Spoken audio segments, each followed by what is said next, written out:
নমস্কার। আমি আজ একটা বিষয় নিয়ে কথা বলতে চাই। আমরা অনেকেই জানি অনেক কিছু, কিন্তু তবুও আমি অনেকের দেখেছি কিছু ভুল ধারণা আছে। যেমন ছেলে বা মেয়ে সন্তান হবে কিনা সেটার জন্য এখনো অনেকেই মাকে দায়ী করে। কিন্তু মা কিন্তু কেন? যেহেতু মা গর্ভে ধারণ করে। মা গর্ভে ধারণ করে কারণ মার সেই অর্গানটা আছে, ইউটেরাস আছে। তাই মা গর্ভে ধারণ করতে পারে। কিন্তু ছেলে হবে না মেয়ে হবে অর্থাৎ সেক্স ডিটারমিনেশন কোনো সময় মার উপরে কিন্তু ডিপেন্ড করে না, টোটালটাই ডিপেন্ড করে বাবার উপরে। অনেক কিছু কুসংস্কার আছে, এই পুজো করলে ছেলে হবে, পুত্র সন্তান জন্মাবে।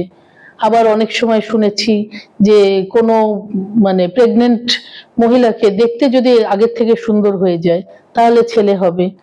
পেটের আকার কেমন হবে তার উপর ডিপেন্ড করে ছেলে হবে না মেয়ে হবে সেটা ঠিক হবে। এগুলো সবই কিন্তু কুসংস্কার। এবং সবচেয়ে যেটা বড় কথা, আগেকার দিনে বা এখনো অনেক প্রত্যন্ত এরিয়াতে মাদের দায়ী করা হয় পুত্র সন্তান না হলে। সেখানে মাদের কিন্তু কোনো ভূমিকাই নেই। অ্যাকচুয়াল সন্তানের লিঙ্গ নির্ধারণ কিভাবে হয়? সেটা হলো মার কাছে থাকে এক্স আর এক্স, দুটো ডিম্বাণু। আর পুরুষের কাছে থাকে একটা শুক্রাণু, এক্স হলো ডিম্বাণু, আর ওদিকে হলো ওয়াই।